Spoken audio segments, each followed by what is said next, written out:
Hey there, welcome to the Eurostep Milwaukee Bucks podcast, proudly a part of the Blue Wire Podcast Network and GSPN, and presented by our pals at PrizePicks. Football playoffs heating up. We had a pretty fun weekend of football. Not as good as I was hoping, but still pretty fun. You can download the PrizePicks app today. It was really good. I was disappointed a little by, I guess it ended up being good at the end. Bills-Ravens did not end up being as fun of a game as I had hoped for. Yeah, it was kind of messy. Yeah, it started out, I was like, okay, yeah, this is what, and then it was just kind of, punt, pick, punt, fumble, it's fine. What happens in the snow? Yeah, that's true. Please keep doing that. Promo code Eurostep. Download the PrizePicks app today. There's a link in the description wherever you're watching or listening. You play $5, you get $50, win or lose. So we'll talk about PrizePicks a bit more later. But first, we have to talk about Vin Baker, Bucks assistant coach, just earning that salary on one phone conversation alone. So the Bucks have won 2 games since we last spoke publicly. They beat the Sixers and they beat the Raptors, not in that order. They beat the Raptors on Friday, they beat the Sixers on Sunday, extending that win streak to 4 games. But after the Raptors game, we heard, and I'm going to credit, this is a little funny, I'm going to credit Young Hash at YHJugador11, because this was the person who shared the video from Dame's post-game presser and everything. So hopefully there's nothing horrible on this person's page, but this was a very good thing on this person's page. So this is what Dame said. I'm going to do the cliff notes. Dame's very verbose. I don't want to take too much time saying exactly what he said. But 2 weeks before this, he said this, he and Vin had a long phone conversation. I think it's a little strange that it was a phone conversation when Vin is like an assistant coach at the games, but he just called Dame up. I guess he said, why don't we just call Damian up? Vin says, it's time for you to go and be who you are.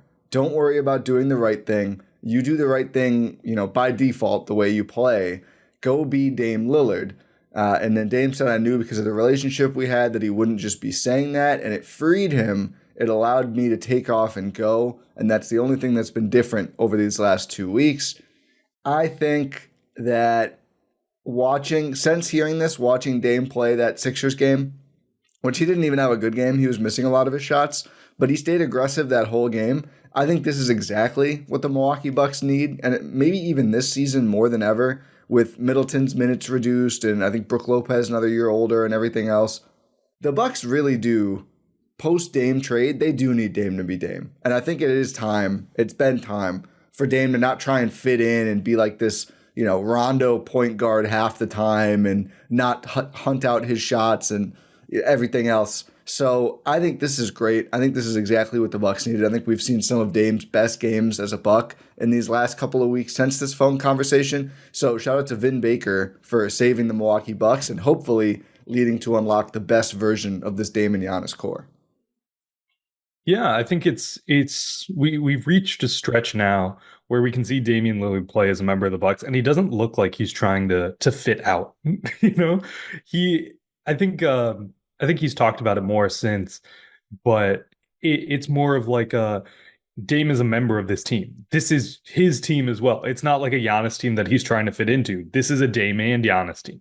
This is something that he needs to take ownership of. This is a team that he needs to play like is his, because he hasn't. He really hasn't. He's been trying to be like a square peg in a round hole, or however that expression goes. Did I get that right?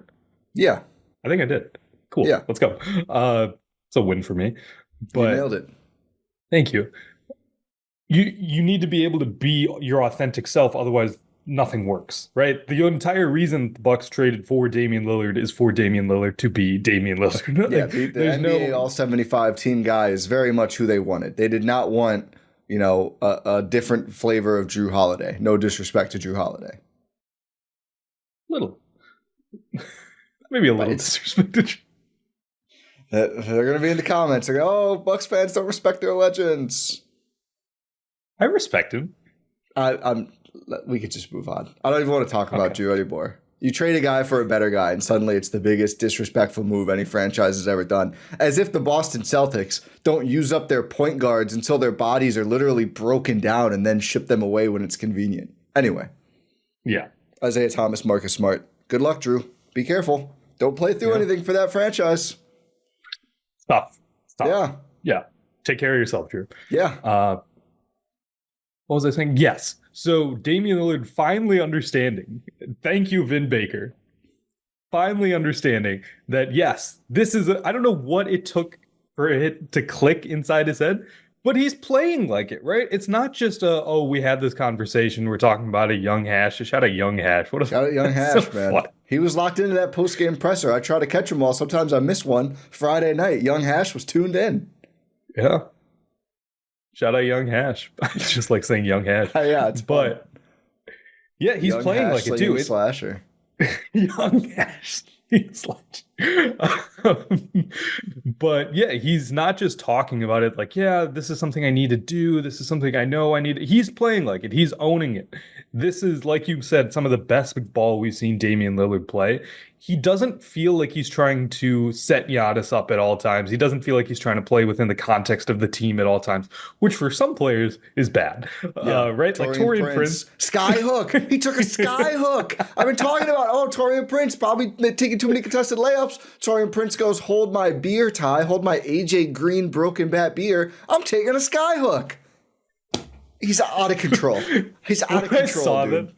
When I saw that, I was like, Ty's going to lose his mind. I did lose my mind. A sky hook? When do you work on that shot? Step back one leg. That's a sky hook. What's he going to do next? He's going to try a sham god next game. If Taurean Prince breaks out a sham god, I think he's going to. He's going to throw it off the backboard and try to go between his legs. He's out of control. He's going to dream shake in the post. Oh, my God. I mean, at this point, he had a good game against Philly overall. I'm almost starting to respect it. If he does one possession per game and just tries an insane move, but just one, I think I could enjoy it. If he takes three sky hooks in a game, I'm going to throw something. Yeah, it's like Ajax. Like you know he's going to make some good passes. Yeah. But he's going to have one where he just throws it out of bounds. Yes. That's the Taurean Prince experience too. And it's like, I think the coaching staff is limiting these guys so you get one. Yeah, pick your spot. You get one opportunity. Sakes, and you know what? That's fine. Hook. Yeah. It's a fun game. Yes. Taurean Prince should play within the context of the team. Damian Lillard should not always be doing that. Yeah. Like there are so many possessions I think we're seeing more recently where Dame is trying to hunt for his own shot. He's not like here's the thing about Giannis. Giannis is deservedly one of the, if not the best players in the world. Yep. And no matter when he has even an ounce of space, he's calling for the ball. Yeah. Every time I think we've seen in the past year and a half now, Damian Lillard, whenever Giannis is calling for the ball, he feels like obligated to give it to him. Yeah. He feels like off a roll or something. Giannis just like, give me the ball. I'm seeing more and more in the last couple of games. Dame's not doing that every time. He's not giving him the ball every time. He is kind of ignoring Giannis a little bit. I think it's good. I think it's really good. I would say he's just looking off of him. I wouldn't say, I think ignoring has a negative connotation. Yes, not he's making a different decision. I think specifically the plays you're talking about are when we see Dame would dribble into a bit of space, where it's like, oh, this is wide open three for Dame, right? Like he has different wide open than everyone else. And he sees Giannis who has like, some separation or a good matchup or whatever. And to your point, it'd be like, oh, okay, I got to get the ball. This is the Giannis team. I got to get the ball down to Giannis. It's still Giannis's team at the end of the day, but it's Giannis and Dame's team. Dame is a great enough player that if he has that open three and he feels good about it, he should just take it. And I think that's the difference we're seeing. Yeah, absolutely. Absolutely. Like, especially off like a Damian screen and roll. That's what we're talking about. Dame gets into a little bit of space, or not even a little bit of space, a lot of space, because all of the attention goes to Giannis, obviously. And he's like, no, I'm going to take this shot. And a lot of the time, it's a good shot. And I think it's helping out Giannis, too. You look at these last two games against the Raptors. Dame has 26 and 8 assists. Giannis has 35 on 12 for 20 shooting. Against the Sixers, which I actually think this game is, it may seem odd, a great example of what we're talking about with Dame, because he started off ice cold. And we've seen these games in the past, Rohan, where Dame starts out cold, and then he just goes into defer mode. He's just like, again, that internal point guard sense is like too strong. He's like, I'm messing up the team. I'm gonna end with 9 points and 6 assists, and I'm gonna try to set up Giannis a bunch. Dame just kept shooting. He ended up with 25 points, a lot of them in the fourth quarter, where he basically put away Philly. Yeah, and so he had 9 going in. Like, that is much better for the Bucks. Even if he starts cold, him just continuing to shoot, because we've seen them lose these close games when they don't have that shot in the arm of, oh, Dame is now, he made a couple layups earlier in the game. He got his range down, and then he basically put away Philly. Like that run he went on to start the fourth, it could have still been more comfortable, but that basically slammed the door. I mean, Philly even played well after that. Their scrubs did pretty well, I would say, all told throughout that game.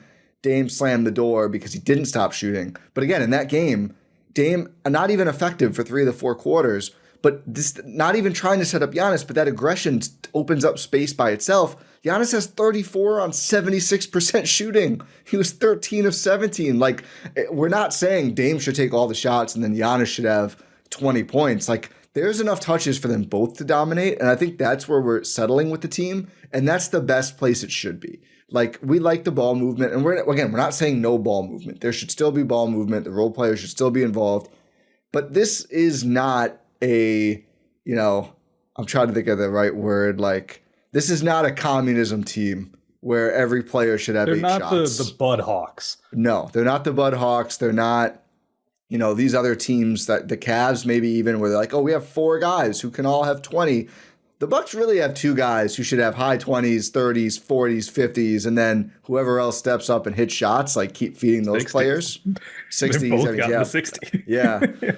That's how it should be. So I think they're finding a good balance. And again, this game, like, they combined for 10 assists, Giannis and Dame, while scoring nearly 60 combined points. The Raptors game, they combined for 61 points and 11 assists. Like, it's not like they're not keeping anyone else involved, but those guys need to be the straws that stir the drink, and they've done a much better job at this. Yeah. You know what I like to think about this Bucks team is, I've been thinking about it.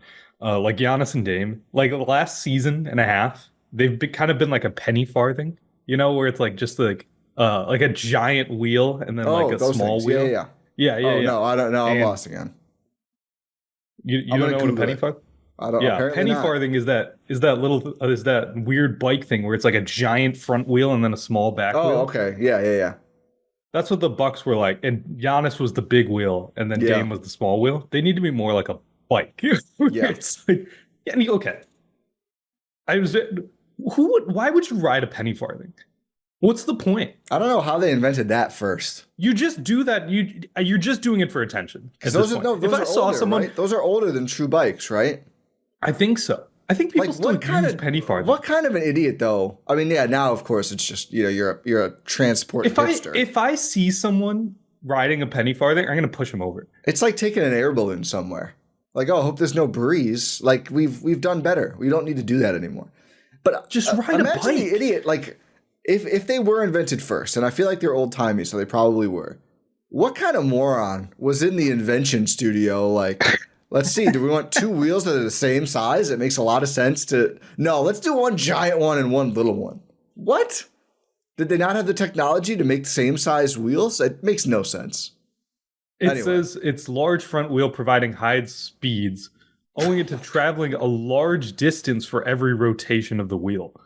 I don't buy that it's more efficient or faster. No, there's no shot, right? Otherwise, it's also your balance is all thrown off. Yeah. Well, yeah, I want to go 60 miles an hour on my penny farthing so I can fly off at 8 feet in the air. They were idiots, dude. I'm pushing them over. You got to be careful. You get caught in that big wheel, there goes your arm. That's true. You just put a stick in it. That'll do the job. Yeah. They're probably they're going too fast. Yeah, they might get pulled over. I would just ride a horse. You just ride a horse? I'd rather do that than a penny farthing. We've had horses for longer. I'd rather just ride a bike. That too. I'd rather get in my car. Well, yeah, I mean, now, obviously, yes. Not taking a penny farthing. Yeah, I'm not you're just doing it for attention. Have you seen these around? I feel this feels personal. I've seen someone in a penny farthing. Did they have a monocle? I wish. That would have been sick. But I love your penny farthing analogy. And yeah, the Bucks it's just are a now unicycle with a training wheel. The Bucks are a bicycle now. And now is the next step taking off the training wheels that is Bobby Portis' possessions? Oh boy. Are they even training wheels? Because training wheels help you. But they also, I mean, they stop you from realizing your full potential as well. Yes, that I agree with that aspect of it. Yes. I'm sick and tired of watching that guy. It's been a rough couple games for Big Bob. It's been a really rough couple games, and it's really unfortunate that it's coming at the time where Dame is starting to realize himself, because it's like, oh, this is what he looks like on the fully realized version of the Bucks. That's bad. Yeah. After he's had, like, to his credit, a very strong stretch of play. Yes. I just think we've talked about this before, and I just think it's more true than ever with this, new, third eye open Dame or whatever. This Big Bob just doesn't fit on this team anymore. Like, Big Bob was more essential. And again, you can look at the on-off during the playoff runs and everything else, whatever. I don't want to relitigate what he meant to the team in iterations past. But the Drew Bucks just were not good offensively in the half court. So there was real value in, like, okay, everything sucks. Like, let's just dump it down to Bob, and he'll get himself a good look. They may not all go in. They don't all go in. But you can always dump it down to Big Bob no matter who's out there, and he can go post up and get himself a look. And obviously there's games where he's hot from three, and then he can score a bunch of points. But, realistically, his game-to-game value is he's a little faster than Brook, so that defensively, for whatever it's worth, it has not been worth much for the Bucks lately. And he's a ISO scorer, right? He's an ISO post. He can just go get his own touches. The Bucks just never need that anymore. Like, you're watching, they have 48 minutes of Damian Lillard and Giannis Antetokounmpo on the floor now. There is no point in the games when it's a good idea to post Bob 4 possessions in a row while one of Dame or Giannis, or both, stand there watching. Or Chris Middleton, or whoever else. Like, they are not dying for offensive possessions anymore. And I'm not saying that it should just be Dame and Giannis doing every single thing, but they have Middleton, they have Gary Trent Jr. coming off the bench. Like, there's a lot of good offense here. Obviously they can drive and kick to any one of their role players who are all accomplished shooters. Ryan Rollins has been doing some good things, driving the ball and running pick and roll. Like, it disrupts games sometimes when they're kind of in a rhythm and then they just go, oh, Bob's in the game, we're going to dump it down to him. Not to mention, like, the defense, not to mention, like, the Sixers game, one of the all-time horrible sequences when, he missed a look from the post, he was 2 for 10, doesn't get the rebound, and then frustration fouls the Sixers to give him a free point and possession after that on the transition take foul. Just like, what are you doing, man? Like, I don't think he's been playing well lately. I think he doesn't fit, and I think if they could move him for a defensive center, they would just be so much better off. Because it feels like every single game in this stretch, even though they've been winning, there are long stretches, especially when it's the Brook and Bobby lineup, where you're just like, they need another center option. Because Giannis goes out of the game, and you have to play Brook if Giannis is out, or you don't have a rim protector, or you're going really, really small or playing zone. And then they play Bob with him because they're like, oh, we need some more offense and spacing and speed or whatever, and they can't guard anyone. They're just running around the perimeter getting cooked. It needs to change. I can't stand the Brook Bobby lineups at all. Yeah, I think you've hit the nail on the head here. I think one of the more important parts of this, and this one isn't necessarily Bobby's fault, it's just more of like the team construction. A lot of guys on the perimeter for the Bucks are going to get beat. That's just what's going to happen. Like, Dame's going to get beat a lot. Chris is going to get beat every single possession. It's like, he had one of the best possessions on Maxey yesterday. He did. You know what? I shouldn't be. Mad. I thought Chris and Dame defended better on the perimeter than Gary Trent Jr. did in that game, which is part of why I think we gave Gary a down stock for that one. Yeah. Gary's going to get beat. Yeah. A bunch. Like, he's not a bad defender. He's going to get beat. Like, this is what happens. Like, this team is not very athletic. That's just it's all relative. And even Ajax, I noticed, sorry to cut you off, he has had trouble lately when they run him through like a screen or two. I mean, Maxey was getting so far away from him. Like, he was not able to stick through those. So even like some of their best defenders, they're going to get beat too, to your point, or guys are going to shake loose. Yeah. So a lot of their perimeter players are going to get beat a lot of times. That's just going to happen. The reason that it works and the Bucks can be a solid defensive team, as they've been over this 30-plus game stretch now, is because you can funnel them to a rim protector at all times in Giannis and Brook. That's just how it is. That's why you need one of Giannis or Brook out there at all times. If it's Bobby, it doesn't work because he's not a rim protector. Not even a little bit. Like that. So that's where it's like it's not necessarily his fault in that regard. I mean, it's technically his fault. It is. I think it's a fit issue as well as he's also just very inconsistent this season. Yes. Like he's not going to be a guy you can funnel. Like if you funnel guys towards the rim, he's not going to do anything about it. Yeah. He's just going to foul him, give him and ones. Dude, his foul on, who was it? Someone who went right into him and he just like, it just gave him like an alligator arm chop. He has such short arms. If you look at him out there, you can see it. And it was just like, you don't even, like the ball was not that high. Why would you not go for the ball? I think it ended up being like an and one.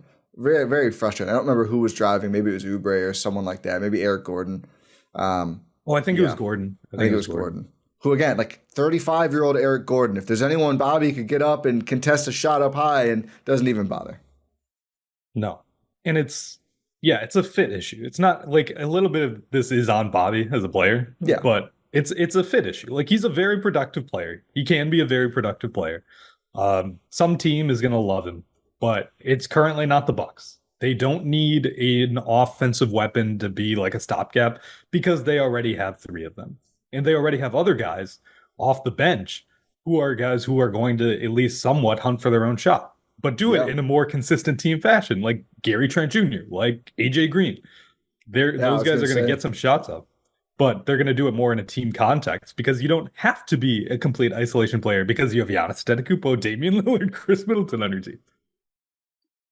Oh, I went to look. Well, I'll save this for the trade set. We're going to talk about some trades and some centers later. So I'll save this for then.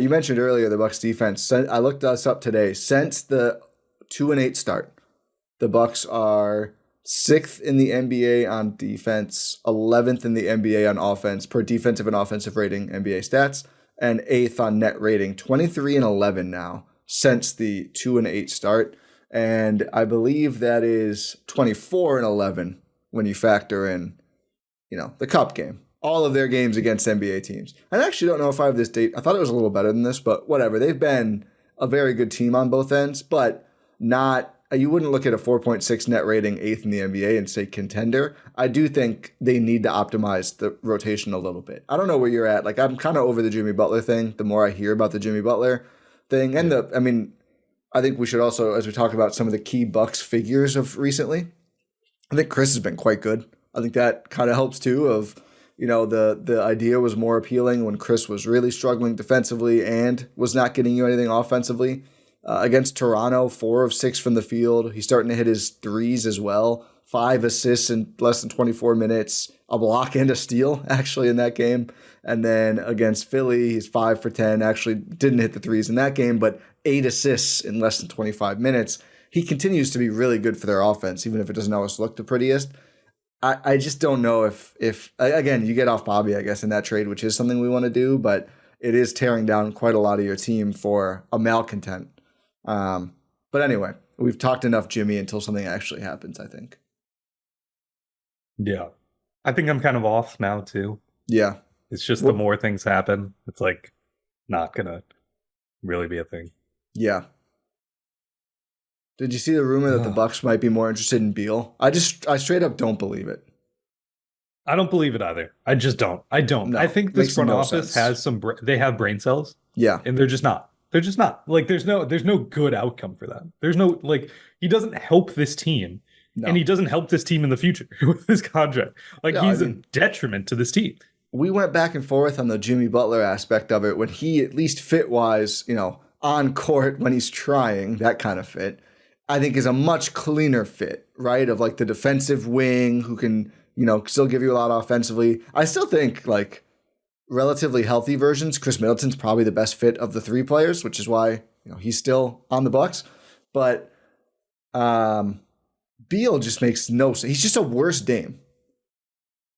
Yeah. So you wouldn't want to play him with Dame. You wouldn't want to trade Dame for him. And I've seen some response to this from like Bucks people online. It's like, oh well, Phoenix would have to attach assets, and then maybe the Bucks don't care about the assets. They want to win a championship. Yeah, it's like, oh, we got Phoenix's first in 2031. Giannis is going to say, great.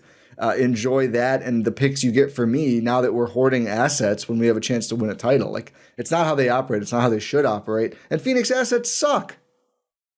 Here's the asset I want. What assets? The asset I want in that trade is either Devin Booker or Kevin Durant. If you're talking about those assets, maybe we can chat. But even then, it doesn't work. So you have to trade Dame. So it's like, no, I'm not doing it.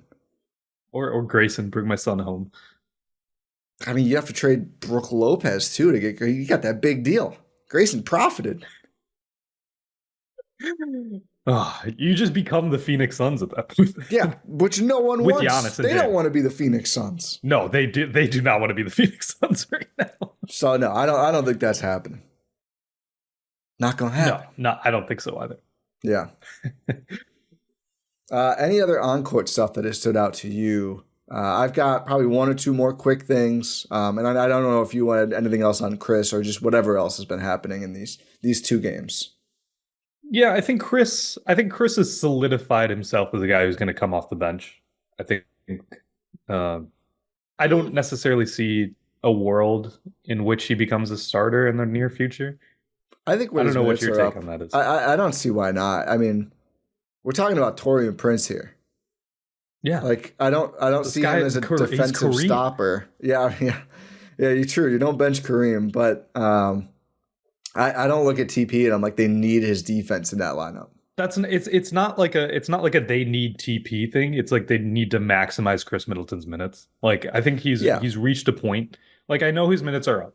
Yeah, he's playing more 25 than TP now. Yeah, he's playing more than TP. But I think he's not going to be like a 30 plus minute guy. I don't think they're going to want to do that in the regular season. I could see it in the playoffs.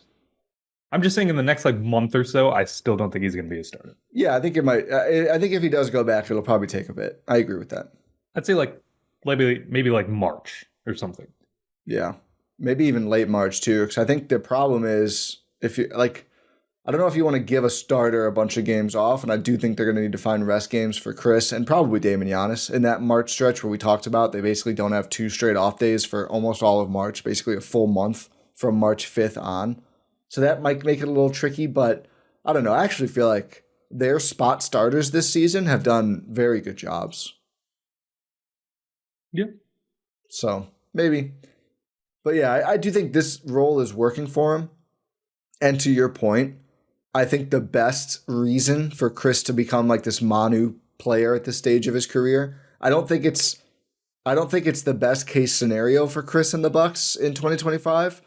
I do think, though, if it can keep his minutes lower and you keep him fresher, that to me is the most persuasive reason. Because I do think at the end of the day, I'd rather have a higher chance of him out there as a bench player than a lower chance of being out there as a starter, because he's going to get a bunch of minutes with Damian Giannis and be really important regardless. Yeah, I think that's my thinking. Yeah, I like that. Really liked the Ajax game against the Sixers. Yeah. One of his better games, I would say, as a pro. I mean, 9 points, 3 rebounds, 2 assists, and a steal. No turnovers. 4 for 5 from the field. His only missed shot was a 3, and he did make a different 3. But he was really finding the holes in that zone and just making great plays out of it. It was really nice to see after he missed the Raptors game with that. I believe it was a hip injury. So nice to see him come back and kind of get right back into form. Yeah, I think he's getting a little bit more control over his passes. Yeah, because they're really pretty. Like, he only had 2 assists in that game, but he was just moving the ball really well. I think he's the best. Oh man, just behind the back in transition is so nice. I think he's the best player. I think I mentioned this last time we spoke. I think he's the best player on the team for pushing the pace. I think he's better than Giannis in that regard too, and he knows to find Giannis. He's not. Who's the guy who would never pass Giannis in transition? Who was that? Oh, I mean, I think Big Bob has been there. Yeah, Big Bob's been there. Was it Bledsoe? No, I feel like it was a role player, but now I can't. Was it like DJ Augustine? I mean, he didn't play enough to pass to anyone in transition. That's fair. Someone remind me who I'm trying to think of. But yeah, just I don't know. He's been a guy who's really capable of pushing the pace and getting the ball up going really fast, and this team really needs a guy like that. My biggest Ajax take right now is I still think they should probably switch up the starting lineup. I'm fine if they don't, but I think ideally they would. They started slow again against Philly. I think it's not directly his or Brooks or Giannis's fault, but I just think teams kind of load up on the strong side and ignore those guys when they're not around the hoop. But he should play more throughout the games. Like Doc has been running. This is probably my least favorite Doc quirk of the season. He loves to do the Dame, Chris, Bobby, Brook lineup, and I just think it sucks. I think that lineup is terrible. I don't like it at all because it's not even that good offensively because Bobby and Brook use up too many possessions on mediocre shots. And Bob, couldn't hit anything against Philly, but just generally we have Chris, Bobby, Brook, Dame. Like there should be a bunch of great looks. And then it's like, we're going to post up Bob 3 out of 4 possessions and he's going to take a fadeaway over a 6'6" guy. Great. And defensively, again, they're way too slow. And those are the lineups where take out one of the two bigs and put an Ajax. Like that's where you could really use he's going to run around. He's going to protect the rim from the weak side. He's going to just be fast and set screens and everything else they desperately need. And he only sees run really with the starters most of the time. And I think that's probably one of his worst groups. Like I think Ajax should be glued to, if there's going to be like a Bobby and Chris lineup, he has to be out there. Just let him do his thing and create some chaos and help you get some stops. And it's very odd to me the way they use Ajax. I do think they need to re-examine his role in the rotation, not even necessarily benching him, but just who he's out there with, because I don't think it makes enough sense. Yeah, I agree. I think it's an interesting experiment that they've been doing with the Ajax in the starting lineup, but just these other machinations of the rotation still need some tweaking with him. I think it's definitely needed. It probably doesn't help. I feel like they've been without one or two guys almost every game of this winning streak, probably every single game. Gary wasn't playing, then Ajax missed a game, now AJ Green has missed a game, so there is a lot of shuffling going on, but I just don't think it's working.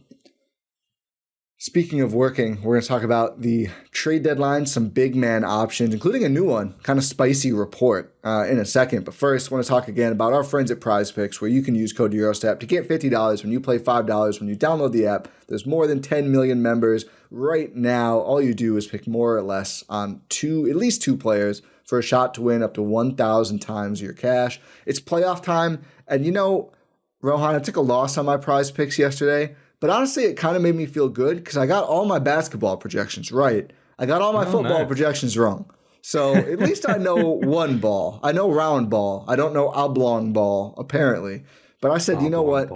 I'm sick of living and dying by the role players. I did 6 studs. So Lamar Jackson, more than 58.5 rushing yards, only at 39. I was like, can break one long one. Couldn't do it. Josh Allen, more than 1.5 pass touchdowns. This is, again, why I was disappointed this game did not end up being a shootout.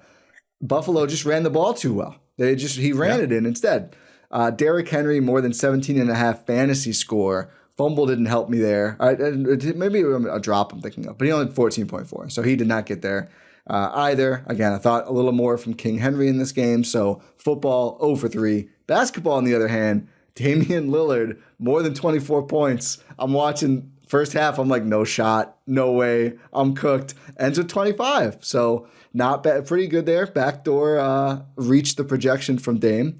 Giannis, more than 48.5 points, rebounds, assists. He was like almost there in the first half and then ended up just with 55. So he got over it, but not by a ton. And Chris Middleton, more than 12.5 points, 13. So maybe I should just stick to basketball going forward. This was still a slight win. Oh, no, it wasn't. It was not a slight win for me. I was one away from a slight win. Come on, Derrick Henry. But it was a flex play, so I almost got at least a little bit of a win out of that one. That's fair. I had one of the funniest plays you could see from that Raptors game. Yeah. It was Scotty Barnes, less than 3.5 free throws made. 2. He had 2 nice. in that game. Damian Lillard, more than 40 fantasy score. He had 50.6. Nice. Vin Baker saved him. Vin Baker saved you. Yeah.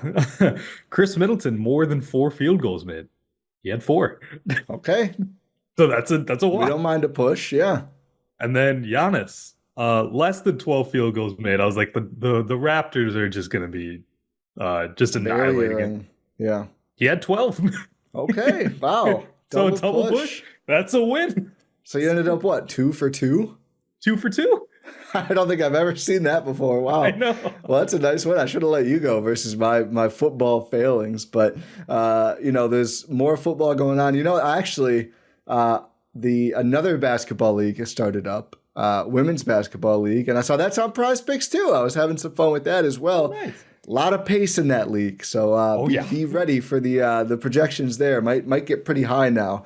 But PrizePicks, you can get on the action in more than 30 states: California, Texas, Georgia, Florida, and Wisconsin. So sign up today. Use the link in our description, or just go to your app store, download the PrizePicks app. Unlike some other apps, was not banned and unbanned. It's just there. It's there for you. No hoops to jump through. And use code EuroStep. Get $50 when you play $5. Win or lose. PrizePicks, run your game.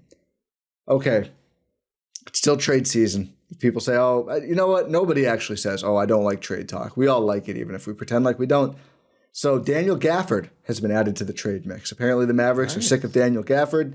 They added him. They went to the NBA Finals. I guess that's not enough. Whatever. I don't know. I don't know how ironclad this report is either. It's kind of more of I would say not whispered, but I don't know if it's from Shams level yet.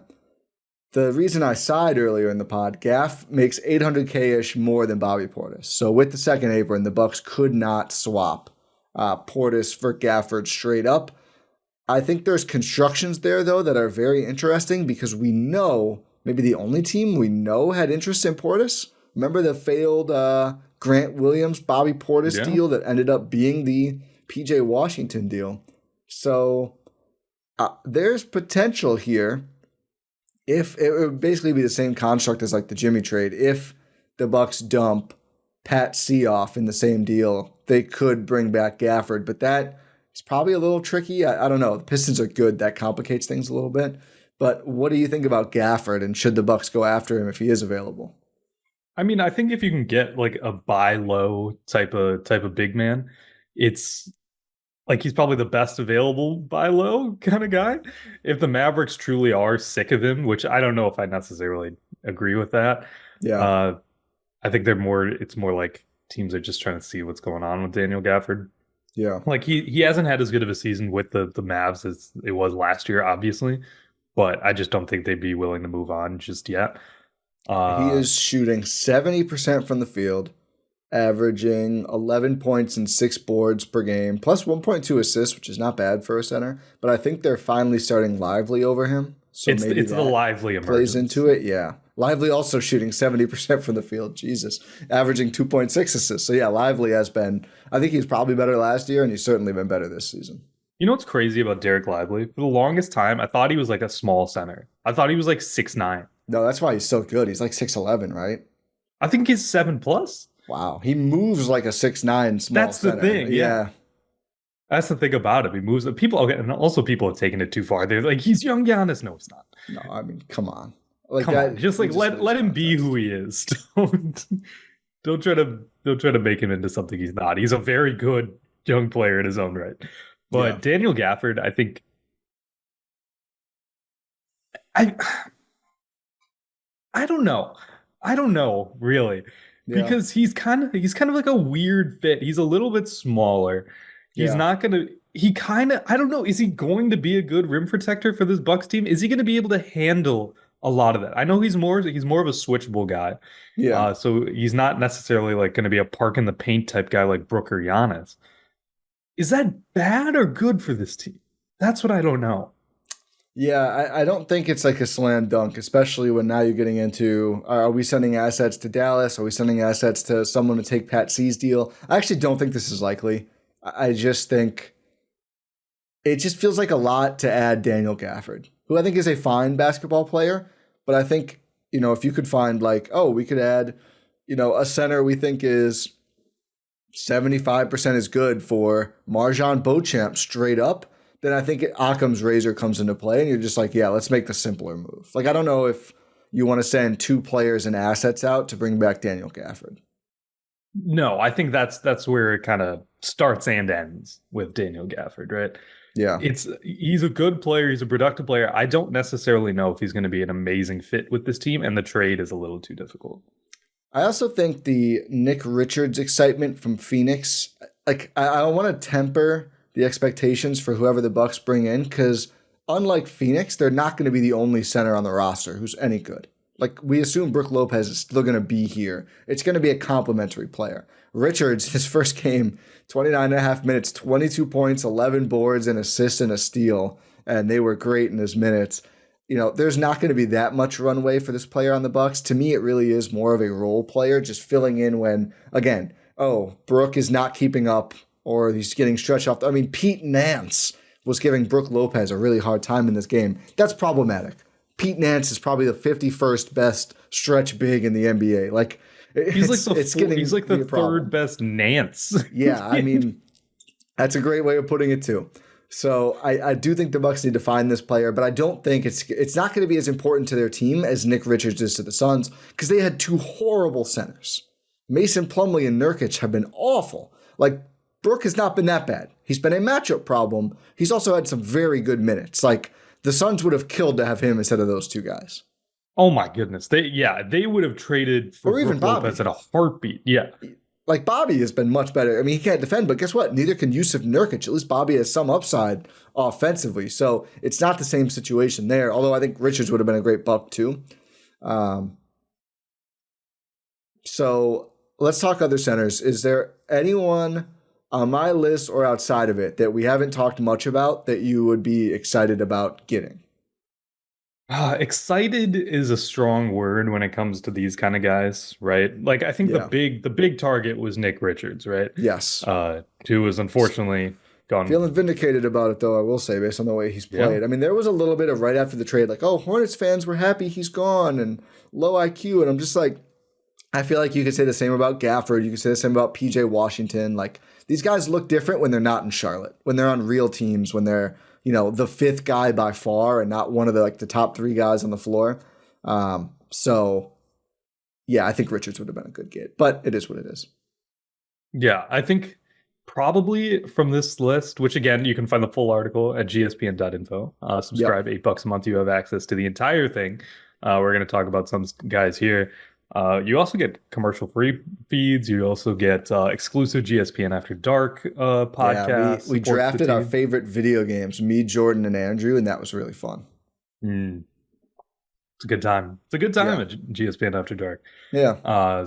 Make sure you subscribe and check out all the good content we can give you. But, I mean, the one guy I've been really focused on is a guy like Duop Reith. The thing about Duop Reith is I wish he was better. Yeah, I mean, well, I think it's hard to know this year. Yeah, that's true. But it's like, even last year, it wasn't like great. Yeah. I mean, he is very much like he is a center. We acquired a center. Great. I think we talked a little bit last time about Charles Bassey. I think I'm big on Bassey. I would be hyped probably about be Bassey. A better fit. To me, Bassey is like, he's like young. Now I can't remember his name. Who's the guy I've been obsessed with? Young Hash. What? No, the center, the small center. We talked about him last pod. He's out of the league. Rob now. Williams. No. He's not in the league. No, I'm not obsessed with him this year, but I was. Biz. Yeah, he's like a young Biz to me. Bassey has had. Again, we might be too late. 2 games ago against Memphis, he had 12 points, 9 boards, and 2 blocks in 17 minutes. He actually only played 9 minutes their last game, though. So, Spurs, send him over, baby. You need to look at MarJon. The MarJon and Mamu chemistry could really unlock something for Wembanyama and the Spurs. Think about it. It would be good. But I know you are really big on Charles Bassey. One guy who's kind of growing on me is Day'Ron Sharpe. There's a lot of Day'Ron Sharpe love. Like, again, he's not great, right? Yeah.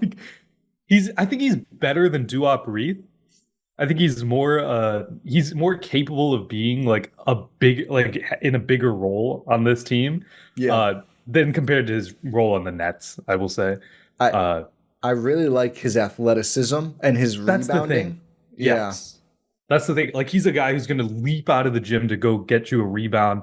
He's still like a big guy. I know he's sub 7 foot. What's he listed at? 6'11"? 6'11", they say, which I don't think he's quite there, but he's got legit size. Like, he is a guy who can genuinely be a rim protector, right? Yeah. Like, that's what I'm looking for.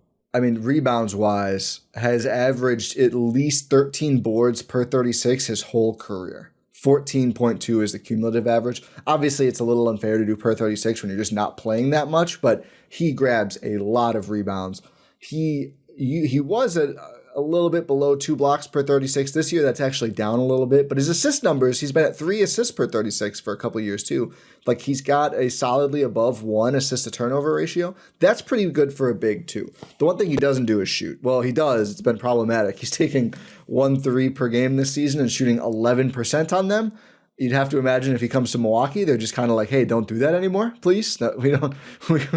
That's bad, buddy. But he is shooting in the 50s on twos and a solid but not great free throw shooter. It's like, can you be in those Dame, Chris, Ajax lineups? Yeah, like, just be athletic, like, wall off the rim, dunk. Can if you it gets hold tossed down the fort for like 5 minutes? Yeah. That's all. That's the exciting thing about Reith is last year he was an okay stretch big. This year he's barely played. His percentage sucks, but he was like in the mid 30s last year. So at least like it's there. The thing to remember with him is like, this is not a young player you're getting in Duop Reith. I think he's like 28. So it's not like, I don't think you're going to see him develop a lot overnight by any means. Sharp is 23. Sharp is 23. And the thing about Sharp and, not just Sharp, not Bassey. Sharp, you would get him in restricted free agency. So if things go well, there is a clear pathway to keeping him long term. But the thing about a lot of these guys is they are going to be up for contract. So if they play really well, it's going to cost. Bassey, I believe, would be unrestricted. He's pretty young. It's a little surprising, but I think he would just have enough years to be unrestricted. But I think you'd get his bird rights. So I don't think you're going to have to fight off a big money offer on Charles Bassey if you get him to be your backup center. I think it'd be okay. Yeah. I think I'm leaning towards, I think Bassey would be 1, and I think I'd say Sharp is 2. I like that. I like Duop just because it would be low cost. So I heard from... I think with Sharp, I think it's low cost as well. Well, here's the thing about Sharp. He makes an inconvenient amount of money for the Bucks. So yeah. I have on this trade board the cheapest trade salary the Bucks could possibly send. Sharps is actually Pat Connaughton, which again, that's convenient for the Bucks. Like, you shed a lot of salary there. This actually, I would assume, gets you under the second apron too, which is a really nice side bonus. But I'm sure Brooklyn, with their cap space next year, is not eager to add another $8 million off of their cap for next season. So, I don't know if your 1 second right now gets that done, right? So that gets a little complicated that way. If it does, that would be great. I don't think it would. And I don't think I would trade a first in Pat Connaughton to get Day'Ron Sharp. Yeah. So fair. I just don't know how likely it is, but I like the idea. This is not from a league source, but it's from someone who has league sources. We'll put it this way. After some of my public Time Lord excitement was expressed, I've heard that what's been put out there from other reporters about the Blazers not being excited to trade Robert Williams III, aka Time Lord, is true. So even though he's barely playing, because they're giving all the minutes to Ayton and Klingon, they still like having him around. So does that mean he's totally off the table? Obviously not. He's got 1 year remaining. They have a young center. They have Ayton, who they hate, but they can't probably get rid of him at the deadline. So there's not going to be a ton of minutes for him anyway, but they're not like dying to get rid of Robert Williams. That to me sounds like 1 second, and Bobby Portis probably is not going to get that done, which is pretty unfortunate. And again, I don't think I would trade the first for a player with this kind of injury concerns. But I also heard from the same person, Duop Reith, on the other hand, like, yeah, you can come get Duop. I mean, he's never going to play now, right? Like, we like Robert Williams. We have 2 centers playing above him right now. There's no burn for Duop Reith, who has 1 non-guaranteed season remaining. So very, very cost-effective player there. Yeah. Blazers, man. And I mean the Bucks have clearly a good trade relationship with the Portland I mean, hey, you want to keep doing right by Dame, send over time. Yeah, I was gonna say you want to help out your franchise player? Yeah. Here's a couple random ones for you. I need Dame to make a public statement saying, like, you know what? I think the Blazers owe it to me to give the Bucks Robert Williams. Yeah. It is -8 degrees today in Milwaukee. I could have been in Miami. How about you send over Time Lord? We'll call it even. Send over Time Lord in a jacket. Stay warm, everyone. It's very cold today. Yes, please. Did you see who was it in the Bills game? Was just wearing a full jacket under their jersey. I don't blame him. I don't. That guy who came I've in never beach apparel. What an idiot. I don't have any Oh, yeah. respect for that anymore. No. I mean It's they just did dumb. win. They did win. I don't think that was a difference. What was I going to say? Oh, I still think it's a priority to open up the Ryan Rollins roster spot too. Yeah, that's definitely a priority. One guy we have not talked about in terms of on-court yet. He's just good. He's just Yeah, good. he's He's just good. a solid player. One of their best 3 transition players. Probably maybe second after Giannis. I mean, I'd still take Dame. I suppose. I mean, I think realistically this season, I don't feel like he hasn't been nailing pull-up threes in transition left and right. Yeah, that's fair. Yeah, But maybe. sure, Rollins has been one of their best. I mean, he attacks Yes. in transition. He just gets to the basket. He doesn't half court too. He's really been a good driver. His threes haven't been falling. Hopefully, that's just like a little bit of cold spell from him. Would love to see him have like a 3-for-4 game from deep, and then you can feel really good about him again. But he needs a roster spot. I mean, he's legit.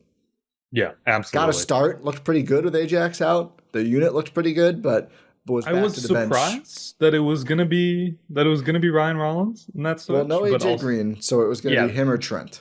Oh no, AJ Green did play in that game. So yeah, it could have been AJ Green. Yeah, It could have been never mind. AJ Green in that game.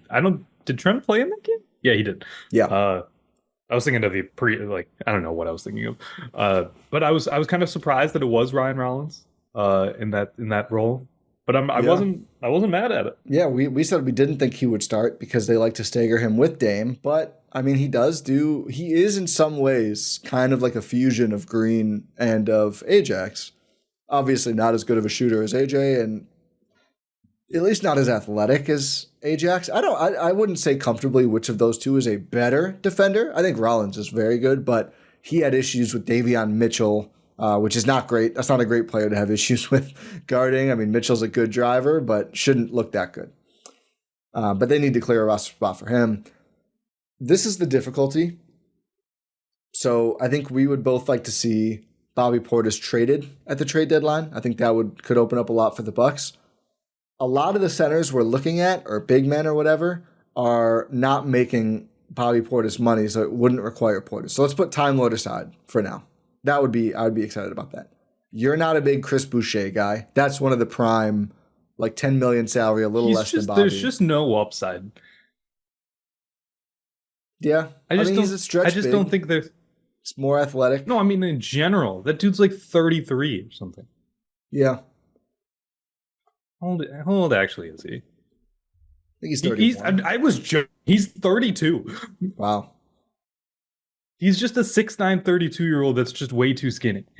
Yeah. I just don't get it. And I think when you get like, Jonas Valanciunas, like, no. No. Drew Eubanks? Uh, So you could trade Pat for him too. He makes $5 million this year. He's got a non-guaranteed contract next year. Can you get Clarkson in there too? No, I think he makes way too much. I mean, he makes what? Less than 15? Yeah, he makes 14 mil. You can't trade Portis for him straight up.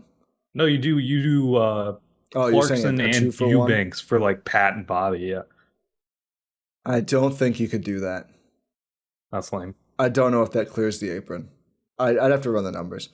I don't think I'm that interested in. Clarkson's having a pretty bad year. 41% from the field. I'm not really 34% interested in from Clarkson. three. Yeah, he was last on Did my you list get- of 30 players. Did you get Walker Kessler? I don't think so. You don't think so? I don't think you can get him. I think they want 2 firsts. Sounds like Marjan and And a first. yeah, 2 firsts. But I was Bobby gonna say, was it taken sounds- in the first round. I thought, yeah, that's 2 firsts. I was gonna say Marjan and AJ Johnson. No, I'm not. No. They can have You're not Bobby. trading AJ? I mean, if Is I AJ could really get untouchable? Walker... No, he's not untouchable. Got We know how the Bucks operate. They will mortgage their future if it makes sense. I don't think his trade value is high enough that they would ever reasonably trade him, though. Do you think if Marjan and AJ Johnson got you Walker Kessler, would you do it? Yeah. I mean, I think the value proposition makes you say yes. I don't like Walker Kessler's fit very much. Like, I don't know if he's athletic enough that he's the guy you're looking for to be behind Brook Lopez. And obviously, he can't shoot at all. So I don't know. That sounds like a good idea. I don't know if it works on the court. It's like the opposite of the Daniel Gafford problem. Yeah. But also still a problem. Correct. Then there's like the really unappetizing guys like Alex Len. Yeah, like I would trade DeLon Wright for Alex Len, but I wouldn't be excited about it. No. I think it makes you better. It gives you that center. But if that's all you do, then it's like, okay, is he ever going to play if Bobby's on the team? Probably not. No. Daniel Tice. Again, would I do that? Yeah. I mean, DeLon Wright, I think, is bad. And I would rather have a center, but then I don't think that player is good enough to actually get minutes. So that's not very exciting. Here's the question. Is the center already on the roster? No. Are you going to say Liam Robbins? I was going to say Tyler Smith. Oh, no, I don't think he's a center yet. He's got to get the shot figured out, man. He's making some tweaks to that jumper because it's just not going in. And that's kind of a problem. They kind of need it to be going in. Because that's like what his thing is. Yeah, I mean, he's also an athletic guy, and that's fine, but that's not enough. He's got to be knocking it down. And let's see, he's up to 37.8%, it looks like, in 10 regular season games. So that was 27% in the tip-off tournament. So that's a good turnaround for Tyler Smith. But no, I don't think he's ready to do that yet. Fair. Can I interest you? Does the league have a big man problem? Yeah, 100%. There's multiple teams the Pelicans got lucky. Yves Missy developed pretty quick, but they would have been a team with no center. The Suns clearly had no center. I mean, they were dying for Nick Richards. I mean, the Bucks have bigs, but they need a more skilled big. Moussa Diabate from the Hornets, the guy in the two-way. I don't know if they would trade him now that they got rid of Nick Richards. Also, again, I don't think he's good. I don't think he's good. He rebounds aggressively. That doesn't make him good. Bobby, it's like have you seen that guy where it's like he's pretending to move fast, but all he's doing is shaking his head? Yeah. that's a lot of these guys. That's a lot of these guys when it's like, oh, they're a good center. No, they just go up, they jump for rebounds. They just go, they get rebounds because they can't do anything else. That's not what I want. I will say, man's not defending, he's just getting rebounds. He's just rebounding hard because he cares and no one else on this 20-win team cares. Jeremiah Robinson Earl, I would be interested in trying. I don't think the Pelicans are doing that. He doesn't play that much anymore now that they're healthy. That's fair. So I mean, if you can get him for free, would you trade Marjan for him? I would. Yeah, I mean, that's if free. You can do that, yeah, that's free. I'm a Torrey Craig guy. No one likes this idea because they're bored by Torrey Craig. 39%, 3 straight years after the Bucks got. But like, what does he do for this team? So I think what is the spot where it's like Torrey Craig is playing? It's the Bobby spot. So you send out Bobby in a minimum, you bring back a center and Torrey Craig, and then you have more options. Bobby Portis is a better basketball player. No, you bring a center in too. Oh, you bring a center. So you can go small more, right? If you want Giannis to center, you can do that. Like Torrey Craig is not a better basketball player than Bobby Portis, but I think he's a better fit with this team of just, okay, now we can throw out, we have our stretch fours and him and Prince, maybe they're both a little undersized, but whatever, and Chris. Like, we just have more off-ball defenders, which I think is what they need, and one less Portis, and we have a center now. Maybe he doesn't play every game, but I like the flexibility. Yeah, I don't hate that.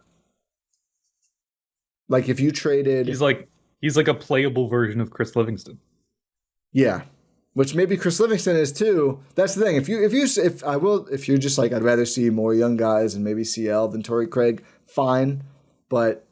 I mean, if you can trade a vet min guy for him, I think it's a good deal. Because also, since the last time we talked about, hey, why isn't CL getting some run, or at least with the team? He's been with the team. He's close. He's one step away. He's only gotten garbage time, but he had a couple nice rebounds. That's better than what he was doing. Yeah, I saw someone go, "Oh, this is going to be a Utah game," because he got in with like 6 minutes left against Toronto. The Utah game was real minutes with Giannis and Dame. That's an important caveat. I wouldn't hold on to garbage time. That was not garbage time. That was a spirited comeback in Utah with the important players. Can't be a Utah game if he's out there with Marjan and Ryan Rollins and DeLon Wright. Yes. Doesn't count. Is Bobby for Trey Lyles? Trey Lyles. I think this is more about Bobby than it is about Trey Lyles. Yeah, I think Trey Lyles is more in the DeLon Wright category of like it's just a year too late, you know? He's only 29. There's no way age he's 29 only 29. season. This is his age 29 season. He might be That 30. dude is at least 40. He does my move God. like that. Is he 29? It's 29. No one's calling him Trey Mamba, by the way. He turns 30 this year. He was born in 95. Yeah, in November, so it's after this. He's got a while. Yeah. So Here's the thing about Trey Lyles. Has been a very year-to-year inconsistent three-point shooter. 38% last year. Like, oh yeah, 6'9" guy who moves pretty well. 38%. That's perfect. 34% this year. Less than 40% from the field. But that's because most of his shots are threes. He takes less than 2 twos per game. So he's kind of like the inverse Bobby. He's just like a 6'8" guy who runs around from three-point arc to three-point arc. I don't know. I think it helps the team a little bit, but not because that Trey Lyles is going to be like a revelation. I just don't think you're getting any better defensively. I think you're getting a bit better defensively. I think he can defend better on the perimeter than Bob. I guess, but it's like incrementally better. Like, does that actually help your team? I don't think he's that good. I don't think he's that good either. I wouldn't be excited about it. I think it helps your team because you take away the Bob offensive possessions and you get a little better defensively. Yeah. Again, it's more about Bob than Lyles for me, which is why this isn't like a slam dunk trade to me, but I would understand it if they did it. Also, you shed $4 million in salary, which is getting you a little close to the second apron, so that's kind of appealing too. Yeah, that is true. He is expiring, so you don't have to worry about a player option, right? Like if he does stink, you just clear that cap space. Bob has one. I've seen Bob's looked at as like a guy who's expiring, and the Bucks don't control that. I don't know what his market is going to be. I don't know either. I think some teams, I think some teams going to give him a deal because there is a big man problem in this league. Yeah. There are teams I think would really value him. I've also seen this. So like, when you post, I think the Bucks need to move Big Bob. It's like no one wants the Bucks. Someone wants everyone. Yeah. I think some team would I'm trying to think of the team, what that is the Bobby Portis team. I mean, we know Dallas valued him last year. Yeah. Dallas would be a good Big Bob team. Yeah. I feel like him and Jason Kidd is a wild pairing that would actually work. Yeah. I mean, that's the last team I think could use more all offense guys, but they seem to like it. Yeah, I think they need more offense from their bigs, though. Yeah, they do have kind of limited, like rim runner only bigs. Yeah, they're just hoarding all of them. Just give us one of them. If they can get him to run it consistently, the pick and pops with Bobby and Luka and Kyrie would be pretty devastating. Yeah, but you can say this about Dame too. And he just doesn't do it, so that's an issue. Luka might go insane when it's like, do I really have to throw the ball to Bobby? It's like, maybe he just wouldn't do it. Maybe the problem isn't Bobby. It's the Bucks culture. They're enabling like, we gotta post him. Yeah, they are, and they do enable him for sure. Yeah. It's like, just don't pass him the ball. 4 straight coaches have been like, well, we got to give Bobby his post touches. Do we? Are we sure? Just imagining Luka looking over at the sideline like, really? Really? Is this what we're doing? And then it's just like Jason Kidd and Jared Dudley like excited, like, yeah, do it. We love it. Everyone loves it. It might be written into his contract. Okay, throw him the ball. He can take a fade. It's like Gerard Mayo at the Patriots. They had no choice. It's in the contract. We have to do it. Yeah. What a weird situation. Trying to see if there's anyone I haven't. I think we've hit almost every name in the top. I have Tumani Kamara on here. I don't think the Pelicans or the Blazers are going to trade him, so I'm going to ignore him. Yeah. Javonte Green I have on here. That's just worse Torrey Craig. Yeah. I think those guys only make sense if you're trading Bob for a center. Rashawn Holmes. Yeah, I think he's done. Yeah. He also makes quite a bit. It's crazy. You'd have to trade Bob for him. Why does he make $13 million? I'm trying. I think who gave him that contract? Was it the Kings? Oh no, he's on the Wiz now. It might have been the Kings. Yeah, crazy contract. I just don't understand how that happened.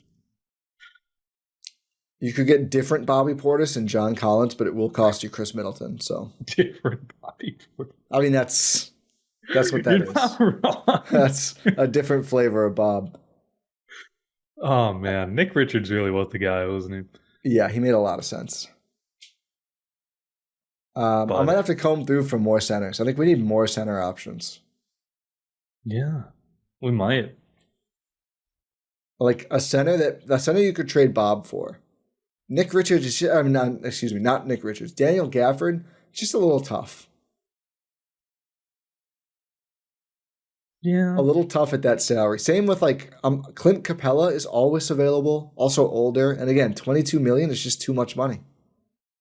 Yeah, it's too much. Like you'd have to get under the second apron, and then I Would you don't trade even know if you Bob can for gather the Jalen contract. Smith? I think Jalen Smith stinks, so I can't propose that in good faith. I don't think he's good. Would I do it though? Oh no. Maybe. No, you have to find better value. James Wiseman. Is he out for the year? Yeah. Oh, well then no. Would I do it though? Yeah, I think the Hornets are probably off the board now. Kelly Olynyk? No. He makes a little too much anyway. Does he actually? Yeah, he makes 12.8 this year. He has another year after that. Yeah, it's kind of wild. Why are you paying Kelly Olynyk that much money? I think the Raptors chose to do this. That's crazy. I think Bagley is out. He would be a Bobby salary. I also don't think he's good anymore, but I think he's been out for quite a while. They have a lot of centers in Washington. Yeah, the Pistons are too good where you can't get like a beef stew. Would the Lakers want Big Bob? For who? Oh, yeah. It'd have to be like Jared Vanderbilt, who doesn't actually play basketball games. Yeah. So I don't want Jackson Hayes. No. Wow, there really is a big net problem. Could the Timberwolves use another big? Another Bobby? Do they want a 3 Bobby variants on this team? You could try. The Kings, it's probably Lyles. 3 Bobby variants. Randall and Bobby and Nasreen would be the most disgusting. that is a circle of hell for Anthony Edwards. I don't know what he did to deserve this, but he might quit. Christ. I know some things he's done. Well, yeah, I know. I don't know if that's. Yeah, I'm not going to wade into that. Kevon Looney. I mean, Milwaukee's own. I think he is as washed as a 28-year-old, almost 29-year-old basketball player can be. Yeah, absolutely. Can't shoot. He's not that athletic anymore. The injuries have taken their toll. He doesn't really start for them anymore. He's at his worst field goal or 2-point percentage since a year he barely played in 2020, the bubble year. I just don't think so. There's just really not enough good centers. No. That's crazy. I pulled up the Suns. I don't think that's going to happen. Wow. NBA washed? NBA is washed. We need Charles Bassey. How about this Victor Wembanyama? I hear he makes enough money. No, he makes $200K too much. Sorry. That's the only reason that trade doesn't work. Yeah, he makes more. Dang it. He would really help with the Bucks size problem. Yeah. Yeah, he would help with anyone's size problem. That's a big imagine? Fella. Can you actually imagine? No. Giannis, Dame, Chris, and Wemby. Oh, I want to address Herb Jones. I've seen a lot of a player and Herb and a first for Herb Jones. I just don't think they're doing it. I just don't think the Pelicans are doing that.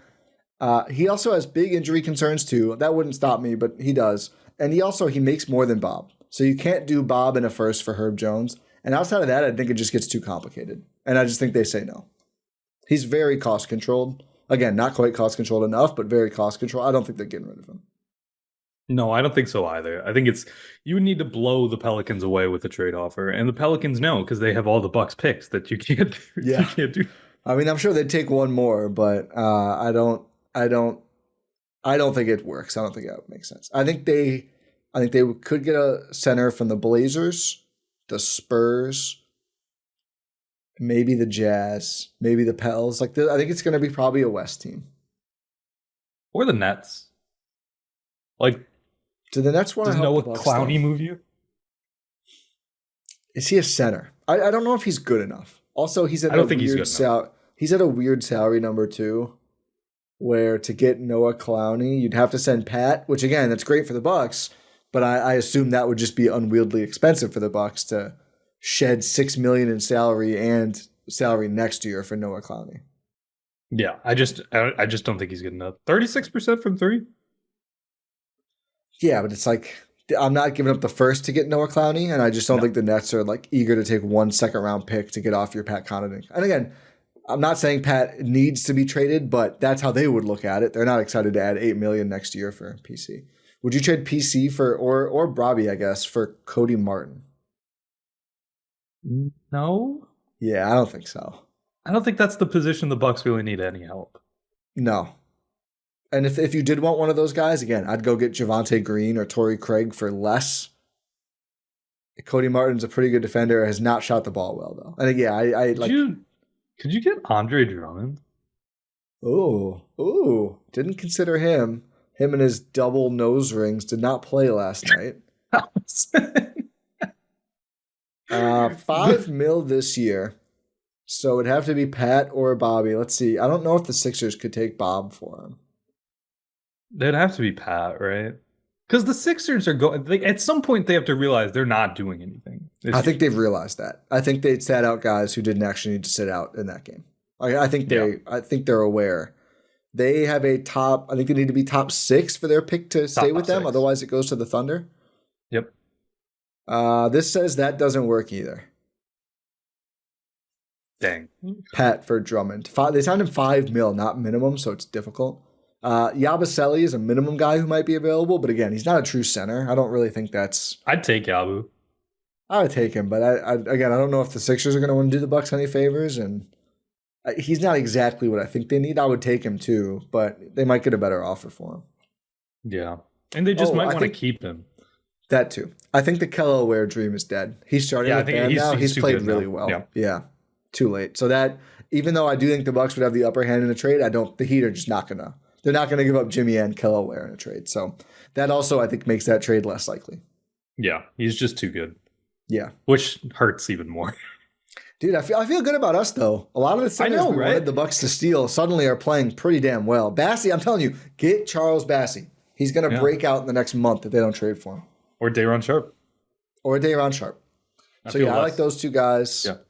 And then there's like kind of the unappealing older, like the Alex Len, Drew Eubanks kind of Tice guys. So I'm just like, Duop.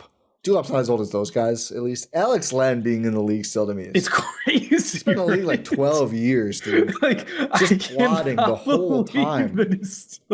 He was a plotting center when they drafted him. Fifth shout out to overall him, in 20... The Giannis draft. I know. I just looked that up, too. And he averaged 2 points per game that year. 5th overall. He's somehow younger than Boucher. He is 31. He turns 32 in June, right after he could be NBA Finals champion, Alex Len. Him being younger than Chris Boucher is crazy. He has been to the playoffs twice. Once with Washington, once with Sac. I don't know how he sticks on teams for this long. He might just be like a great locker room guy. He has to be. He legitimately has to be. He had 5 years with Phoenix. After they took him 5th overall, and he stinks. Mm-hmm. You know how hard that is? He sticks around teams, which is crazy. Atlanta for a year and a half. He also has started a lot of games in his career. Yeah. He started games this year. This is his 4th year in a row for Sacramento. The last 3 of them, his per game averages. 1.7 points, 2.5 points, 1.7 points. He's still there. He started this year. Yeah, he started 3 games this year. Like, how? I don't know. But he's never shot the 3 ball. Actually, he did for one year. He shot the 3 ball. 36% on 2.5 attempts per game in 18-19, and then he's just like, nah. Oh my God, he did. I'm just trying to highlight, see where was this, and then he's like, yeah, he did. And then after that, nope. So yeah, maybe Alex Len would help. Here's my comp, like 5 years ago, Robin Lopez. Like, he's not a starter anymore, but what's Robin Lopez doing? Comes in and does his reading. Can we get Robin? No, I'm good. Maybe we could. I'm sure you could, but that roster spot is for Ryan Rollins. Yeah. Who are some guys? What's Thon up to? Kung Fu fighting. Would you be Dude. okay if the Bucks like No. opened up a roster spot and signed Thon Maker? No. No. I would. Drew Eubanks, basketball ref. Oh, somehow Drew Eubanks is 27. That's not true at all. He turns 28 in February, but still. That dude's 34 years old. His nickname is the Shack of Troutdale. Because he went to high school in Troutdale, Oregon. I will say he's an actual productive NBA player. Like no, the last he 6 is. years. He would be, I think, a really solid ad. No, he's actually excited. Solid. No, but he's a solid center. He's a little undersized, but he's at about like 1 block per game at just 15 minutes. So basically, like 2 blocks per 36, which isn't great. Again, I don't know. Solid ad. The Shack of Troutdale. The Shack of Troutdale. Make it happen. Like so the Michael Jordan of Delaware. Rank them top 3 centers you'd like to see the Bucks trade for that are left. Robert Williams. Okay. Number 1. I just think he's the best player. Yes, 100%. Like without a doubt, he's the best player there. Yes. If you can have him be healthy, I think he's a real difference maker for this team. Then probably Bassey and then Sharp. That's boring. I think I have the same list. And then, then that's when we get to like Eubanks. Then it would be Doo-Wop, I think. Oh yeah, Doo-Wop, Eubanks, Tice, Len are like okay, that's a center who exists. Yeah. I thought I had something with Drummond. Are we not ranking Gaff? I guess just because of the difficulty of trading for him. I think he'd be 4th. I think I'd put him ahead of Doo-Wop. Yeah, I feel like it's 2 years too late. Like you can't buy low on the bad team guy once he started on a finals run. Yeah. And the contract doesn't add up just right. Can you accidentally trade for Derek Lively? Yeah. Whoops. Oops. Oopsie. You signed the thing. You agreed to this trade call. Like the old Suns cough Dragic when they had Goran and Zoran. Wait, what? There was a meme from Jason Concepcion, like the Suns were dealing Goran Dragic, but cough Zoran Dragic, like try to trade the other one. Zoran was not good. No, yeah. Do you remember? I think it was cool when it's like he was traded to the Heat. He was like, "Yeah, Zoran's got to come with me." That's a baller move, dude. It is. Goran Dragic looking out for his guy. Remember when he was a Buck? Would you trade the Celtics DeLon Wright or Marjon Beauchamp for Xavier Tillman? Probably. Would they do that? I don't think so, right? I don't think they would. What's Myers Leonard up to? Oh God. He actually had a couple solid games, but I don't think he's what they need. I can't believe he was a Buck, man. That was crazy. What a disaster. What a crazy. Was that the last Bud year, right? Yes. Yeah, because that makes more sense with Drew than with Dame, but oh my God. It's crazy. They're like, we got buyout spots. Who do we got to get? Goran Dragic and Myers Leonard. Yeah. Who thought that was a good idea? I would rather dust off Wes Matthews again than try Myers Leonard again. What's Dragan Bender up to? Honestly, a good question. But I think that's when it was like, yeah, Bud's got to go. Too obsessed with shooting. You're too obsessed with a certain type of player. Hey, man. It doesn't look like Dragon's even playing overseas anymore. Oh, that's tough. He played with Obradoro in Spain. He had a good year. He had a really good year. He shot 47% from 3, but that's 22-23. It's been a while now. Where are you, Dragon? He's only 27 still. I actually think there's a player in there.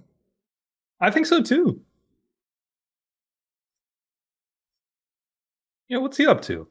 I don't know. Oh, he had a torn ACL. He had a torn ACL. Damn. He missed all of this past season. Damn, that sucks. In December 22. He's coming back with a vengeance. Honestly, dude, this could be a guy who signs in the NBA out of nowhere again, if he's healthy. I think he had could. a really good season in Spain. Second best league in the world. Yeah. I'm looking up what Thon's up to.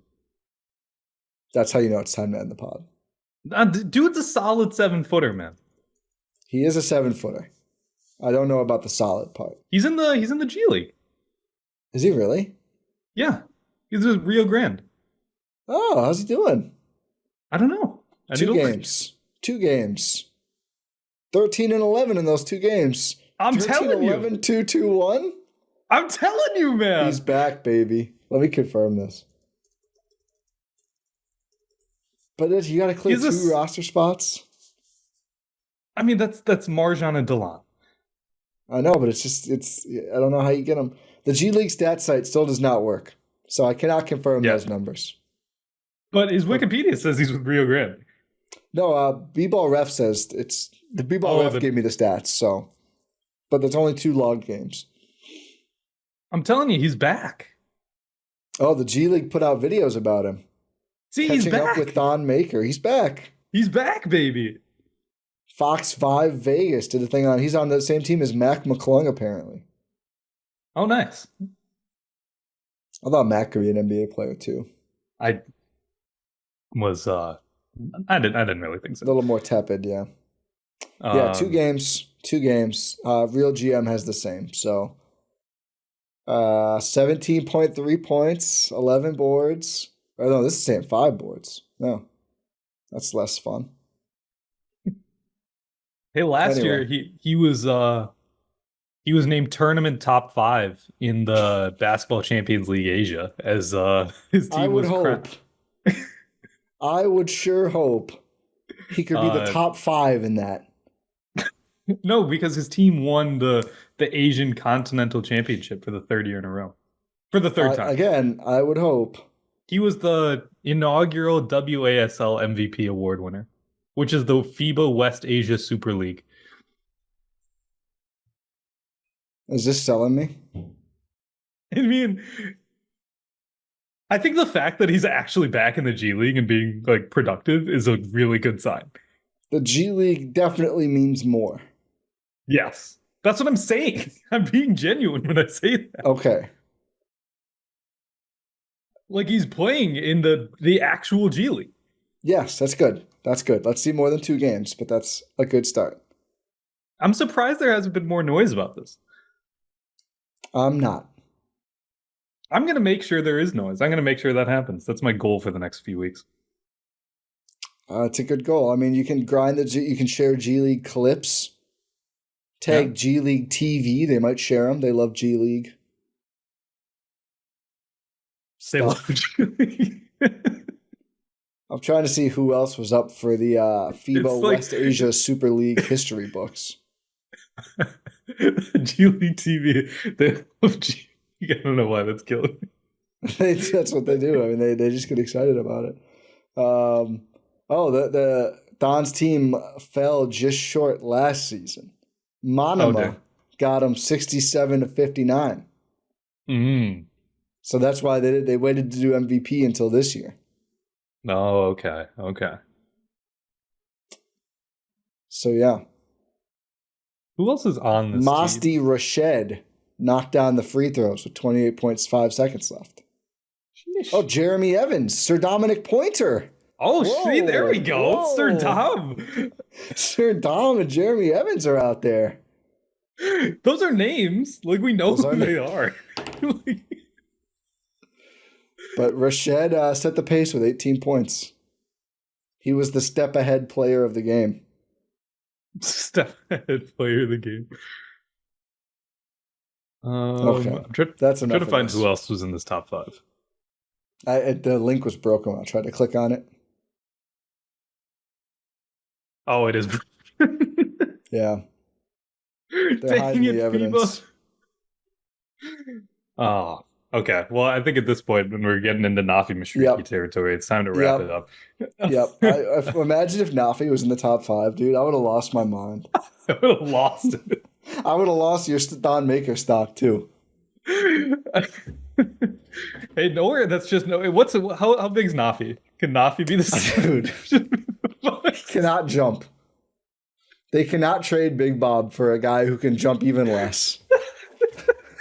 That would be the ultimate full circle moment for us, where it's just like somehow this guy who we found a random YouTube video of him making a layup. I'll have to put the link to the video in the comments. We did a whole Nafi Mashriq. Was that during COVID? I think it was. Back when you were trying to go pro for Nepal. I think I still could. I have tears in my eyes. Oh man, if you're not familiar with Nafi Mashriqi, make sure you are. You're not gonna get through it. No, I can do this. Thank you for listening to this episode. You just gave up on the Nafi Mashriqi explanation, huh? Yeah, no. Okay. I think it's better than left so well. Yeah. Real ones, no. But yeah, thank you for listening to this episode of Hero Step here on Blue Wire and GSPN, presented by our great friends at PrizePicks. Make sure you're subscribed wherever you're listening to this or watching this podcast platform of choice, YouTube, respectively. Leave a 5-star rating and review on your podcast platform of choice. Engage in the comments on YouTube. What was I about to say? Oh yeah, if you want to check out that entire spreadsheet that Ti greatly put together, like I mentioned earlier, gspn.info, $8 a month. Gets you full access to all of our written content, exclusive GSPN After Dark pods like we were talking about, and commercial-free feed of all of our podcasts. And really helps the team out, so make sure you do that. But yeah, pod random. We'll talk to you next time.